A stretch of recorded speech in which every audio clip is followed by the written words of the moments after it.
Gold, trusted gold buyers. మీరు తాకట్టు పెట్టిన బంగారాన్ని విడిపించి ఈ రోజు ఉన్న మార్కెట్ ధరకు కొనబడను. ఈ పాసి మొహానికి పాలు కూడానా? సగం నేను తాగి సగం పిల్లికి పెట్టా. ఇందులో కలుపుకోపోయావా? తేడా బెరగడేది. అసలు నిన్ను అనుకునే ప్రయత్నం లేదే. నిన్ను నాకు కట్టబెట్టిన మా చెన్నయ్య గారిని అనాలి. నేను కూడా మా చిన్నమ్మ గారు బలవంతం చేస్తేనే నిన్న చేసుకున్నాడు రా సచ్చినోడా. అయ్యో ఎంత పోసు కొట్టావయ్యా. 100 ఎకరాలు ఎగసాయ అన్నావు. నువ్వు సర్ది కూడా అన్నప్పుడే నేను తెలుసుకోవాల్సింది. నీ కాడగానా? నువ్వు తక్కువ చేసావా? ముప్పి దెబ్బి అన్నప్పుడు నేను అర్థం చేసుకోవాల్సిందే. పట్టు చీర కట్టి మీ అమ్మాయి గారు నగలన్నీ దిగేసి సిగ్గుపడుతూ వచ్చి ఇలా కూర్చున్నావే. అసలు నీ దగ్గర ఏం ఆస్తుందని నేను చూసి అమ్మో అన్నవరం తగ్గు అన్నవరం తగ్గు అయ్యా అయ్యా అయ్యా అయ్యా అయ్యా అయ్యా అయ్యా అయ్యా అయ్యా అయ్యా అయ్యా అయ్యా అయ్యా అయ్యా అయ్యా అయ్యా అయ్యా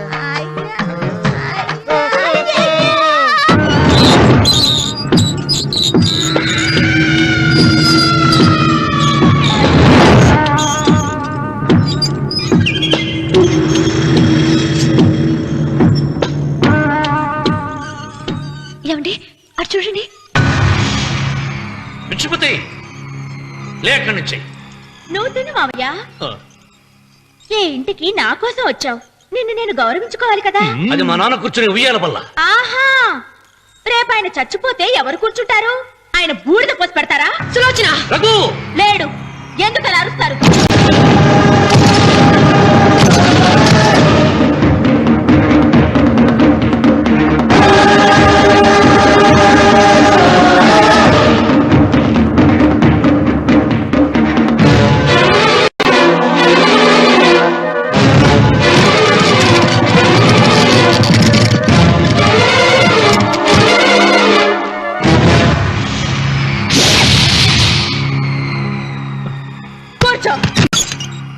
నువ్వు ఈ ఉయ్యాల బల్ల మించి లేచావంటే నన్ను చప్పుకు తిన్నట్టే.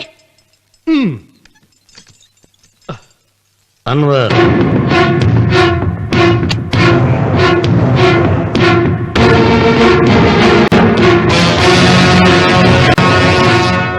నువ్వు కూర్చో మావయ్య. సులోచన, బుద్ధి లేకుండా ప్రవర్తించకు. వేప చెట్టుకు పాలు పోసి పెంచినా అది చేదుగానే ఉంటుంది, కానీ తీయగా మారదని ఆయన ఎన్నిసార్లు చెప్పినా ఆయన మాట వినకుండా నీ అడుగులకు మడుగులెత్తాను. ఆయన ఎవరనుకుంటున్నావు? ఈ ఇంటికి పెద్ద. దేనిలో పెద్దండి? హత్యలు చేయడంలోనా? పక్కవాడ పొలాలు ఆక్రమించుకోవడంలోనా? వీధిలోకి వెళ్లి పసిబిడ్డని అడిగినా చెప్తాడు ఆయన ఎంతటి నీచుడో హంతకుడోనని.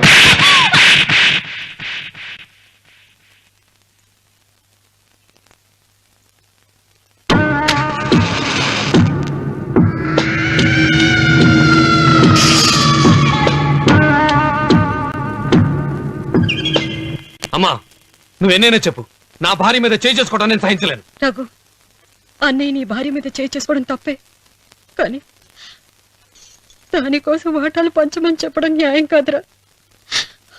నాన్న అన్నయ్యని కూడా తన వాటా తీసుకుని వెళ్ళిపోమంటున్నారు. కావాలంటే నేను నీ భార్య కాళ్ళు పట్టుకుని క్షమాపణ చెప్తాను రా. అమ్మమ్మమ్మమ్మమ్మమ్మమ్మమ్మమ్మ, నేను 100 సార్లు మీ కాళ్ళు పట్టుకుంటాను. మా బతికేదో మమ్మల్ని బతకనివ్వండి. ఏంటి నించున్నారు? రండి, అక్కడ ఎదురు చూస్తున్నారు. చేసినంత చేసి కాళ్ళు పట్టుకుంటుందట. నీ కన్నీళ్లకు రాళ్లు కరుగుతాయి గాని కన్నవాళ్లు కరగరు సీత. సీత, వాళ్ళు చిన్నపిల్లలుగా ఉండేటప్పుడు ఎంత సంతోషంగా ఉండేవాళ్ళం. వాళ్ళు పెరుగుతుంటే ఆ సంతోషం తరిగిపోతూ ఉంటుంది. వాళ్ళు మన భుజం దాటి పెరిగాక ఇక గడప దాటి ఎప్పుడు వెళ్ళిపోతారా అని ఎదురు చూడటమే మన పని. బాధపడ.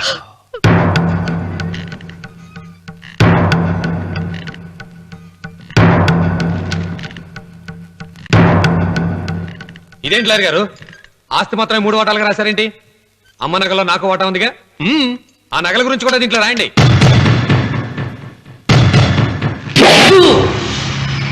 అది మీ తాత పిత్రార్జితం కాదు, నా స్వార్జితం కాదు. నా భార్య స్త్రీధనం. అందులో వాటా ఎవరికి రాదు లేదు. ఓహో, అమ్మ గదిలోకి వచ్చేడిస్తే నా మీద ప్రేమ అనుకున్నాను.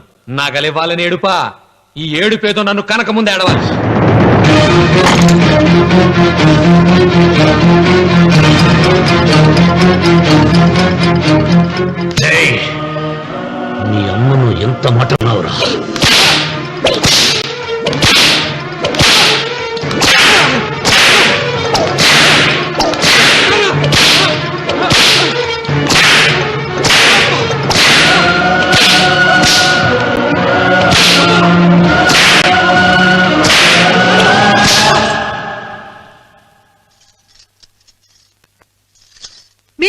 మనిషి అండి? పెళ్ళైన కొడుకుని కొడతారా? ఆస్తి ఇవ్వడం ఇష్టం లేకపోతే ఇష్టం లేదు అని చెప్పండి. కూలి చేసుకుని బతుకుతాం, లేదా ఆలయం ముందు అడుక్కు తిని బతుకుతాం. ఇప్పుడు ఆయన మీ కొడుకు కాదు, నా మొగుడు. నా మొగుడిని కొట్టే హక్కు మీకు లేదు.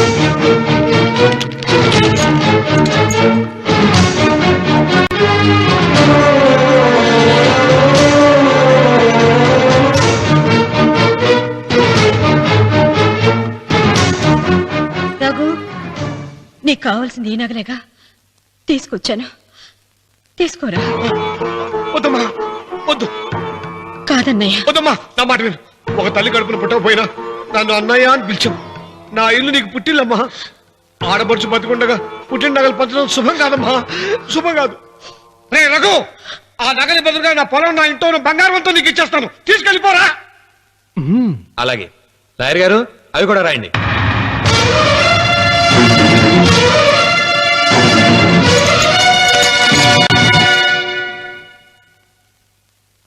నాన్న, నాకు ఆస్తక్కర్లేదు. నేను మీతోనే ఉంటాను. మరదల్ని కొట్టే సంస్కారం ఉన్న కొడుకుని ఇంట్లో ఉంచుకునే సంస్కారం నాకు లేదు. వెళ్ళిపో.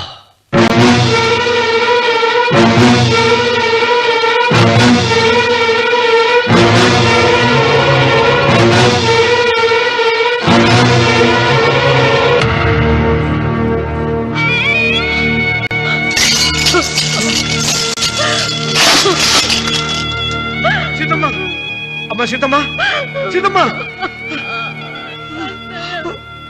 ఒరే రావుడు, నాకేదో భయంగా ఉందిరా. ఆ దేవుడి శాపం తగిలింది, లేకపోతే నీ కుటుంబం ఇలా ముక్కైపోవడం ఏంటి? నా మాట విను, వెళ్ళు. ఆ శివలింగాన్ని తిరిగి తీసుకొచ్చి యథాస్థానంలో ప్రతిష్ఠిస్తారా?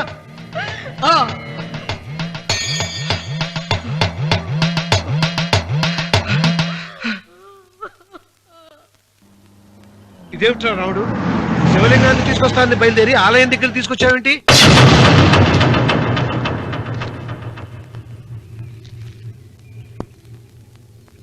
ఎలారా ఈ ఆలయాన్ని పడగొట్టాలి? ఎప్పుడు రా సంబశివరావు పొలం నా సొంతం అవుతుంది? వెంకన్న,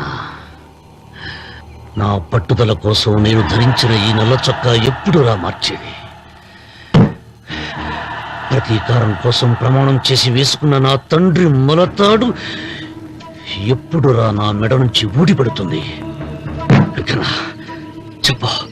చెప్పరా, ఆ ఆలయాన్ని పడగొట్టి ఉపాయం చెప్పు. ఇంత జరిగినా కూడా నీ అహంకారం తగలేదురా?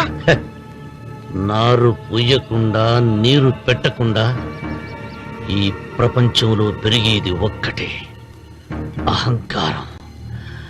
అది నా సొంతం.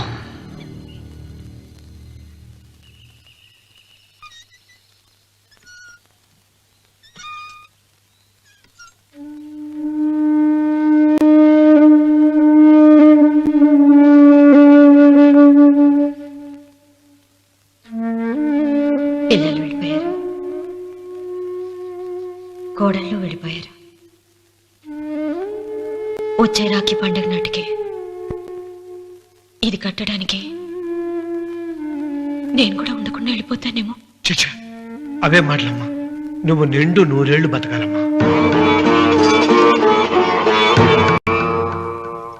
15 రోజులు కూడా పిల్లలు లేకుండా బతకలేకపోతున్నదని 100 ఏళ్ళు ఎలా బ్రతకలన్నయ్య?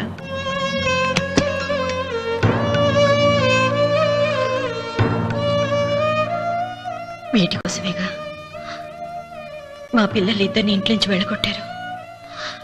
నేను చనిపోయాక మా ఇద్దరు కోడలికి సమానంగా పంచిపెట్టమని చెప్పు. ఇప్పుడు ఎందుకమ్మా అదంతా? అసలే నీ ఆరోగ్యం బాగలేదు. నన్నెప్పుడూ నిండు ముత్తైదుగా చూడాలనేది ఆయన కోరిక. పోయే ముందు ఒక్కసారి నిండుగా అలంకరించుకోవాలని ఉందన్నయ్య.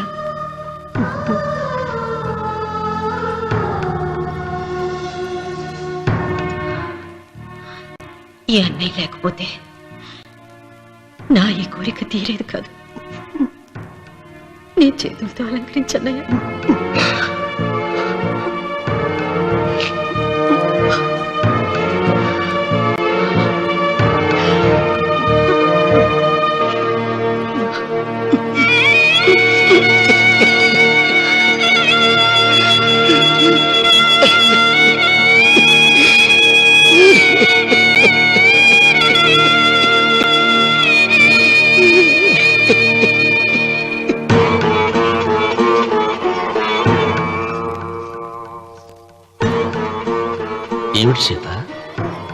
వడ్డానం పట్టట్లేదు, సరిగ్గా పెట్టండి.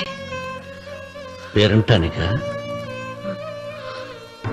భర్త ముందు అలంకరించుకుని కూర్చోవడం కంటే ఆడదానికి వేరే పేరంటే ఉంటుంది చెప్పండి. ఏమండి, మీరు ఉత్తమ జాతి స్త్రీ రెండో కోరిక కోరదు అన్నారు. అందుకే మిమ్మల్ని అడగలేకపోయాను. కానీ చనిపోయే ముందు నీ ఆఖరి కోరిక ఏమిటి అని అడుగుతారు. నా ఆఖరి కోరిక ఆ శివలింగాన్ని తీసుకొచ్చి ఇంటి ముందు ప్రతిష్ఠించండి. సీత, పళ్ళు గట్టిగా ఉంటాయని, నాలుక మెత్తగా ఉంటుందని మనం పళ్ళకే ఎక్కువ విలువనిస్తాం. వయసు పైన పడుతుంటే ఒక్కొక్క పన్ను రాలిపోతుంది. వయసు పెరుగుతున్న కొద్దీ ఒక్కొక్క బిడ్డ దూరం అయిపోతాడు. కానీ నాలుక మాత్రం భర్తకు భార్య లాంటిది, భార్యకు భర్త లాంటిది. బ్రతికినంతకాలం తోడుగా ఉంటుంది. బిడ్డలు దూరం అయిపోయారని ఏదోదో మాట్లాడుతున్నా. సీత, నా మీద కోపం వచ్చిందా?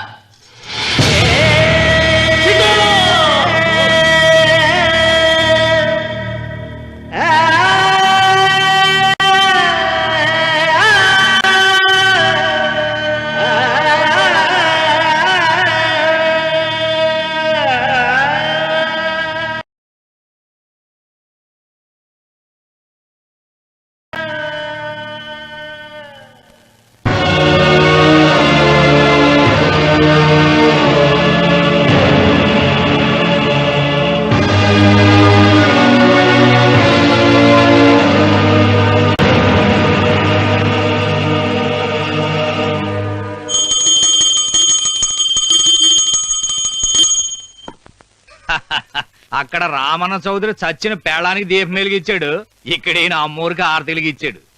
నేను ఆ రోజే చెప్తేనే అది చాలా మహిమగల శివలింగము, దాని జోలికి పోతే సర్వనాశనమైపోతాడని. పిల్లలేమైనారు? ఇల్లు వదిలిపోయినారు. పెండ్లాము లోకం ఏడ్చిపాయ. ఇక రామన్న చౌదరితో పాటు ఆయన వంశం కూడా గబ్బు లేచిపోతా. ఒకవేళ భయపడి ఆ శివలింగం మళ్ళీ యథాస్థానంలో పెడతాడేమో. పెట్టడు. పెట్టాలని ప్రయత్నిస్తే ఎట్లా ఆపాలనో మనం చూసుకుందాం.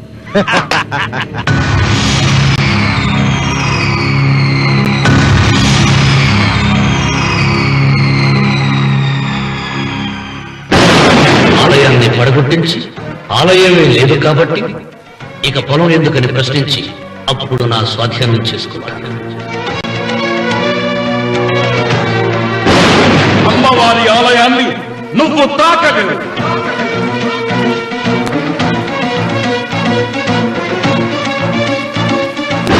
ఆ ఆలయాన్ని పడగొట్టలేదండి.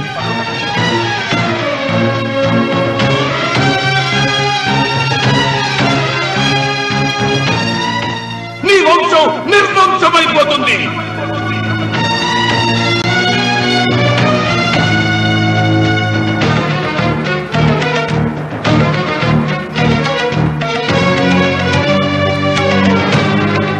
ఆ శివలింగాన్ని తీసుకొచ్చి ఇంటి ముందు ప్రతిష్ఠించండి.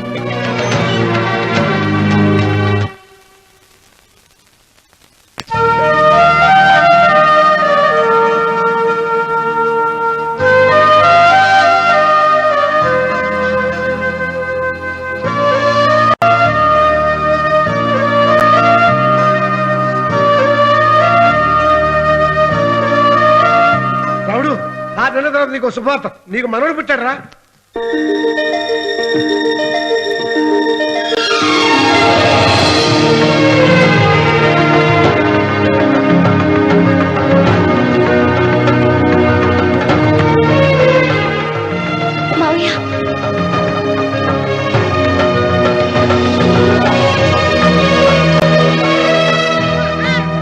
నా వంశం నిర్వంశమైపోతుందని జటాధారి శపించిన ఎదిరించి నా ఇంట పుట్టిన మొదటి వంశాంకురం.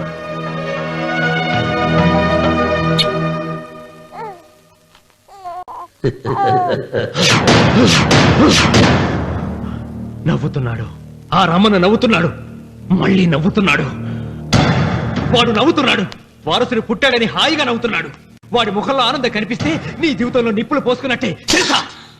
నా అనుమానం 3వ వాట కింద తను ఉంచుకున్న ఆస్తి, అంతస్తు, నగలు అన్ని అన్ని అన్ని ఆ బిడ్డకి రాసిస్తాడు తెలుసా? మొన్న డాక్టర్ పరీక్షించి ఏం చెప్పింది నీకు? పిల్లలు పుట్టే అవకాశం చాలా తక్కువగా ఉంది అని చెప్పలేదు? చెప్పు. గొడ్రాలు అన్న పాయింట్ తో నిన్ను పంపేసి మళ్ళీ కొడుక్కి పెళ్లి జరిపిస్తాడు. దిక్కుతోచని నువ్వు ఆత్మహత్య చేసుకుని చచ్చిపోతావు. ఇదంతా జరగకుండా ఉండాలంటే నీ తోడికోడలు కన్న బిడ్డని కన్నట్టే చంపేయాలి. ఈ భయాలేవి పెట్టుకోవద్దు. మీ నాన్న గుండెల్లో కత్తి కసా కసా దింపిన కసాయి వాడి మీద పగ తీర్చుకుంటున్నాననుకో, అంతే. బిడ్డ చచ్చిపోతే దిగులుతో రుక్మిణి చచ్చిపోతుంది. ఆమె పోతే ఈ ఇంటికి, ఆ ఇంటికి, అసలింటికి అన్నిట్లో నీదే పెత్తనం. హా!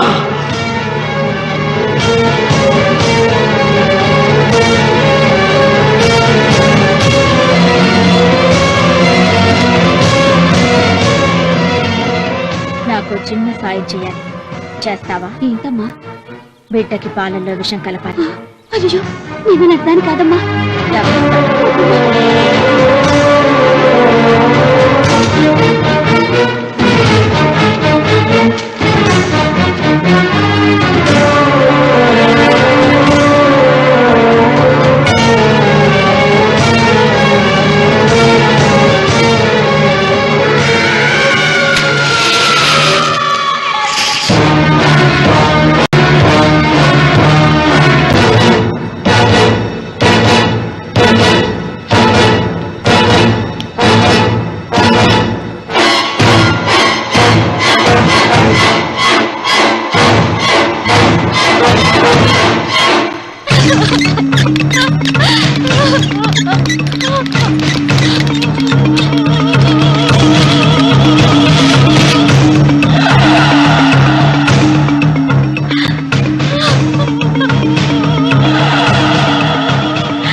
బిడ్డకి చివరిగా ఏం పట్టించారు? పాలు తాగించా. పాలలో విషయం కలిసింది.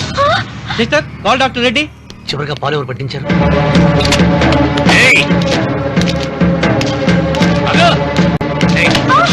పాలలో ఏం కలిపావు? నాకేం తెలియదు బాబు. నిజం చెప్పు. చెప్పదు బాబు. మీ మరదలే డబ్బిచ్చి బాబుకు పాలలో విషయం కలపమని చెప్పింది.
ఒరే రామన్న, దేవుడి మీద కోపాన్ని నీ కుటుంబం మీద చూపిస్తున్నావు.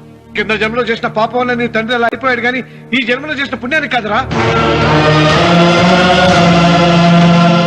దేవుణ్ణి చూపించు అన్నావు.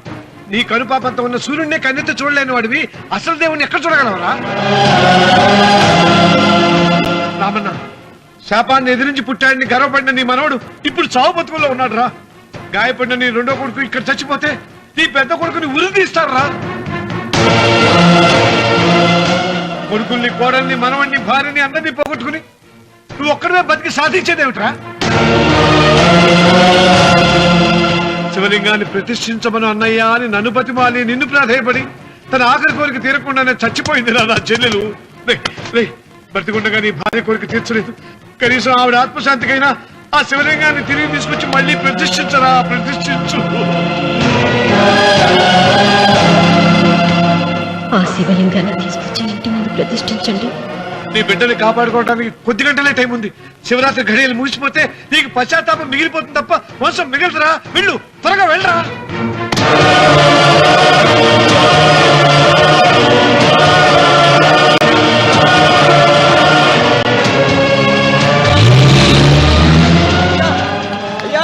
అయ్యా గారు,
రామన్న, నీ వల్ల ₹1 కోటి ఆస్తి నష్టపోయాను. నేను ఇష్టపడిన సీతను నాదానిగా చేసుకోలేకపోయాను. నిన్ను నీ వల్ల 14 ఏళ్ళు శిక్ష అనుభవించాను రా.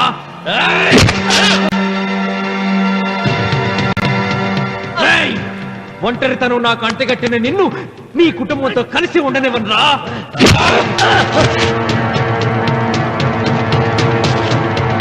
నిన్ను చంపి నా పగ తీర్చుకుంటాను రా.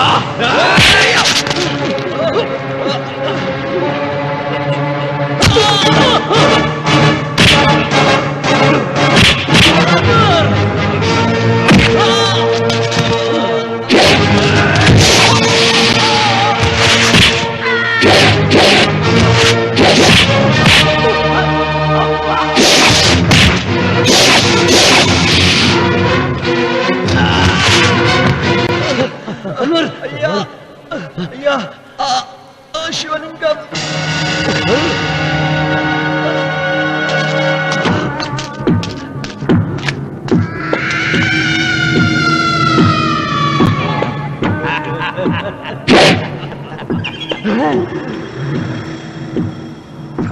ఏయ్, రాయలసీమ రామన్న చౌదరి, ఇప్పుడు చూస్తా నిన్ను ఏ దేవుడు కాపాడతాడో.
రామన్న చూసావరా భగవంతుడు లీలా, నీ కొడుకు కోడలు మనవడు అందరూ గండ నుంచి బయటపడ్డారు. ఇక మురళికి శిక్ష పడుతుంది, నీ కుటుంబం అంతా చల్లగా ఉంటుంది. సీతమ్మ ఆత్మ ఇప్పుడు శాంతిస్తుందిరా.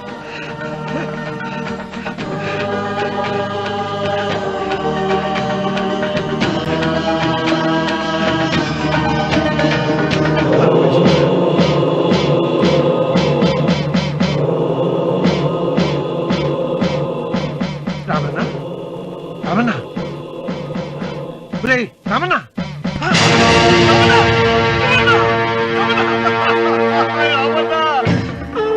గాలి, భూమి, నీరు, తల్లిదండ్రులు, స్నేహితులు మాత్రమే దేవుళ్ళని ఇన్నాళ్లు అపార్థం చేసుకున్న రామన్న చౌదరి వీటన్నిటినీ సృష్టించిన పరమేశ్వరుడే అసలైన దేవుడని అర్థం చేసుకుని శివ సాన్నిధ్యంలో ఉన్న తన భార్యను కలుసుకోవడానికి కైలాసానికి వెళ్లిపోయాడు. జీవితం చరితార్థం చేసుకున్నాడు.